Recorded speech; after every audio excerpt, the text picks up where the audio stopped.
How to report a fake Facebook account. To get started, open up the Facebook application on your phone. You will then be brought to the Facebook homepage where you can view pages and friends' posts. On this page, go to the bottom panel and tap on Friends. Over here, you can view all your friend requests on Facebook.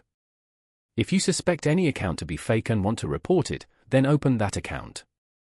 Once you are in their profile, tap on the three dots beside the message option as shown. Then, tap on Report Profile. Here, select something about this page. Now, select why you are reporting this profile. For example, fake profile. Then, specify who or what they're pretending to be. Once you're done, tap on Submit below. You have now successfully reported this account. Tap on Done.